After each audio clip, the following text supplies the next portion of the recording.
अच्छे होंगे और अपने घर में सुरक्षित होंगे। हम लोग ऑनलाइन क्लास के माध्यम से शिक्षा देने का प्रयास कर रहे हैं। उसी कड़ी में आज हम लोग सीखेंगे लाभ हानि की अवधारणा, जो कि कक्षा 5वीं के गणित विषय के अध्याय 3 से लिया गया है। आज हम अपने क्लास में इसी कॉन्सेप्ट पर फोकस करेंगे। तो आइए देखते हैं ये लाभ हानि होता क्या चीज़ है। हम इन अध्याय में मुख्य रूप से 4 चीज़ों की समझ स्थापित करेंगे। वो कौन कौन से देखिए। सबसे पहले क्रय मूल्य, दूसरा विक्रय मूल्य, और इन्हीं पर डिपेंड करता है हमारा लाभ और हानि। तो ये लाभ हानि में मुख्यतः 4 कॉन्सेप्ट होते हैं, इन्हीं बारे में चर्चा करेंगे। सबसे पहले हम देखते हैं क्रय मूल्य। ये क्रय मूल्य क्या होता है? क्रय माने होता है खरीदना। किसी भी वस्तु को हम जिस कीमत पर खरीदते हैं वह उस वस्तु का क्रय मूल्य कहलाता है, या उसी को खरीदी मूल्य ही बोलते हैं। इसी प्रकार विक्रय मूल्य, विक्रय माने होता है बेचना। जिस कीमत पर हम किसी वस्तु को विक्रय करते हैं या बेचते हैं वह उस वस्तु का विक्रय मूल्य कहलाता है। और इन दोनों पर ही हमारा लाभ और हानि डिपेंड करता है। लाभ माने जैसा कि यहाँ लिखा हुआ है, जानते हो आप, लाभ माने होता है फायदा, या अपनी बोलचाल की भाषा में बोलते हैं। और हानि माने घाटा, इसको इंग्लिश में लॉस भी बोलते हैं, या फायदा को प्रॉफिट बोलते हैं। ये है। तो लाभ कब होता है इसको हमको समझना पड़ेगा। तो लाभ, एक ही स्थिति में लाभ संभव है। कौन सी स्थिति में? जब किसी वस्तु को हम जितना में खरीदते हैं उससे ज़्यादा में यदि बेचेंगे तो हमें लाभ होगा। लाभ होने की स्थिति हमेशा उसके लिए क्या अनिवार्य है कि उसके लिए अनिवार्य है कि विक्रय मूल्य का बड़ा होना। जब विक्रय मूल्य क्रय मूल्य से बड़ा होगा तभी की स्थिति में हमको लाभ हो सकता है। ये डिपेंड करता है इन दोनों पे। हमेशा विक्रय मूल्य क्रय मूल्य से बड़ा होगा तब की स्थिति में ही लाभ होगा। और इसीलिए लाभ निकालने का इस सूत्र क्या बनता है, देखिए इसको। इसलिए लाभ निकालने का सूत्र होगा विक्रय मूल्य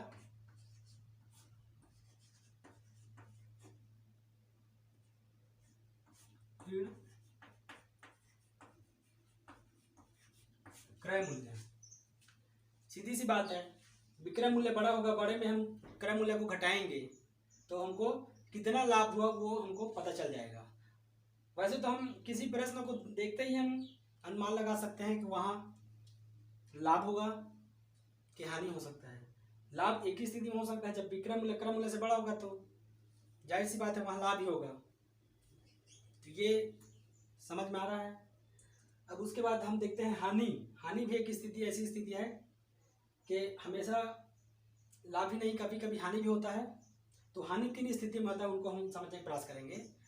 जब हम किसी वस्तु को जिस कीमत पर खरीदते हैं, कारणवश उस वस्तु को उससे कम में हमको बेचना पड़ जाता है, तो उस स्थिति में हमको हानि का सामना करना पड़ता है, वही हानि होता है। तो हानि कब होता है उसको ध्यान देंगे। हानि कब होगा?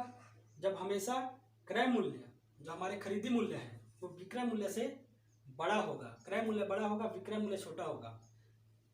कम में खरीद के हम ज़्यादा में खरीद के कम में बेचेंगे, या क्रय मूल्य विक्रय मूल्य से बड़ा होगा, उस स्थिति में हमको हानि होगा।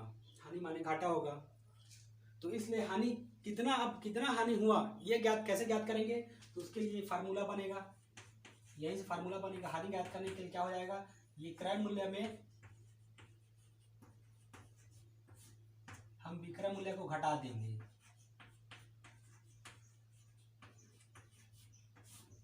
क्रय मूल्य विक्रय मूल्य घट जाता है तो कितना एग्जैक्ट हानि हुआ वो हमको यहाँ पता चल जाएगा। तो यहाँ 2 फार्मूला यहाँ बन रहा है। लाभ का फार्मूला क्या बना? विक्रय मूल्य ऋण क्रय मूल्य बराबर लाभ।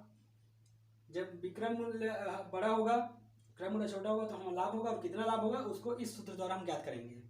उसी प्रकार जब क्रय मूल्य विक्रय मूल्य से बड़ा होगा तो हमको हानि होगा। तो कितना हानि हुआ वो ज्ञात करने के लिए हम ये फार्मूला लगाएंगे, क्रय मूल्य ऋण विक्रय मूल्य बराबर हानि। ये समझ में आया। इसमें मुख्यतः 4 चीज़ होता है, क्रय मूल्य, विक्रय मूल्य, क्रय मूल्य मान लें खरीदी मूल्य, जिस कीमत पर हम किसी वस्तु खरीदते हैं वो क्रय मूल्य कहलाता है। विक्रय मूल्य माने बिक्री मूल्य, जिस कीमत पर हम उस वस्तु को बेचते हैं वह उसका विक्रय मूल्य कहलाता है। और उन्हीं दोनों पर लाभ और हानि डिपेंड करता है।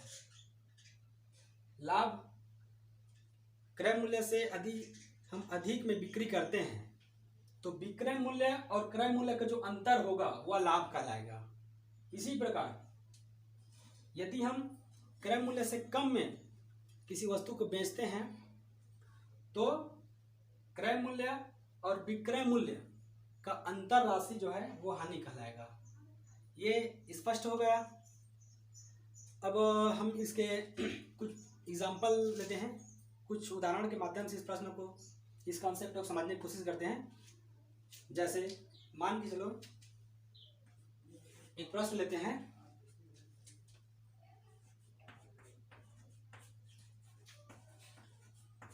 क्रय मूल्य है 512 रुपये और विक्रय मूल्य है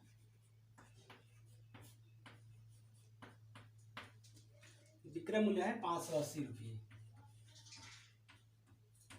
ठीक है, हम इस उदाहरण के माध्यम से इसी कॉन्सेप्ट को समझने की कोशिश कर रहे हैं। देखेंगे यहाँ सबसे पहले देखते हैं क्रय मूल्य 512 रुपये, विक्रय मूल्य 580 रुपये है। यहाँ विक्रय मूल्य बड़ा है 580 रुपये है, जबकि क्रय मूल्य 512 है। विक्रय मूल्य बड़ा है तो जब विक्रय मूल्य बड़ा होता है तो वहाँ लाभ होता है। तो यहाँ हम चाहे तो यहाँ लिख सकते हैं, यहाँ विक्रय मूल्य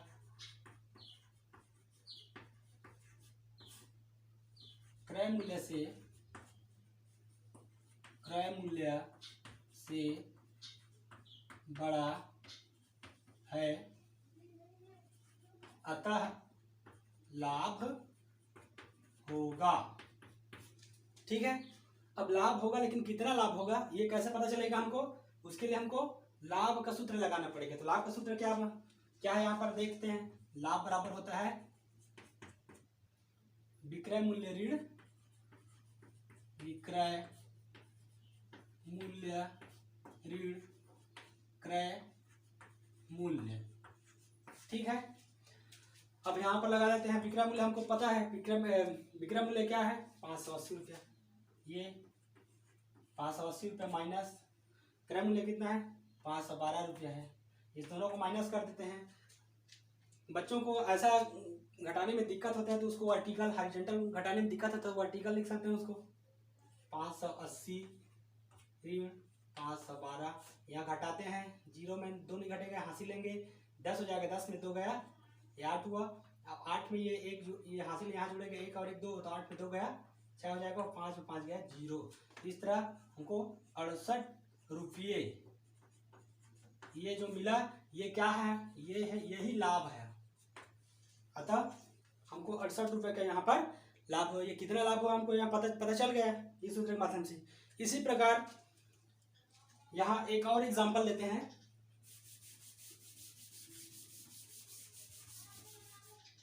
यहाँ पर हमने लाभ का एक एग्जांपल निकाला, कैसे लाभ ज्ञात करना है।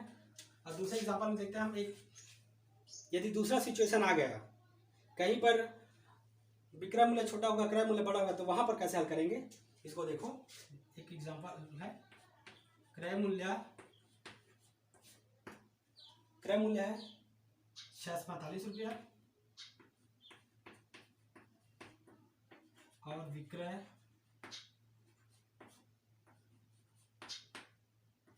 मूल्य है 600 रुपया।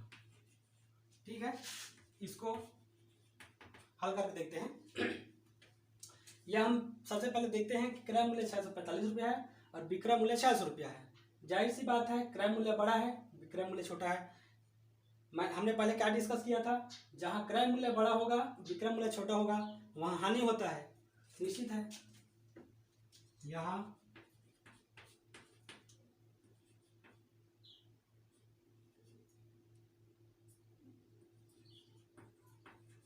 विक्रय मूल्य से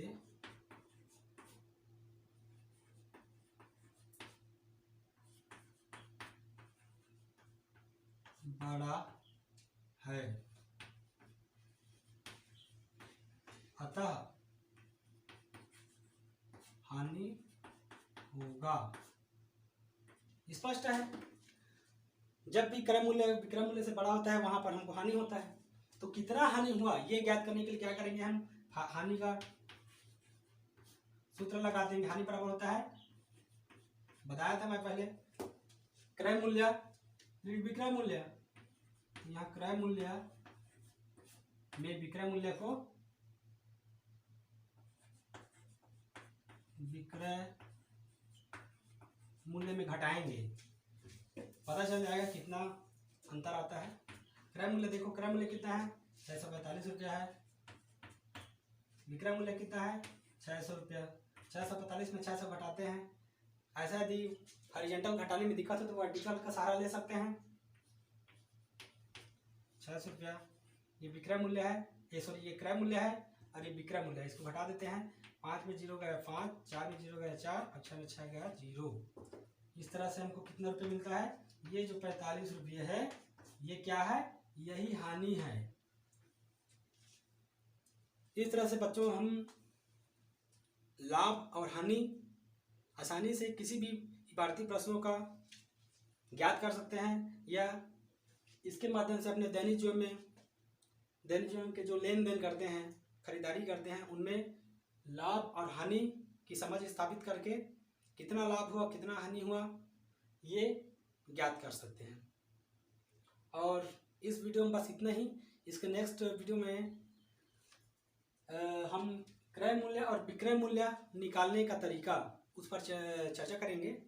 और इस वीडियो में बस इतना ही। धन्यवाद।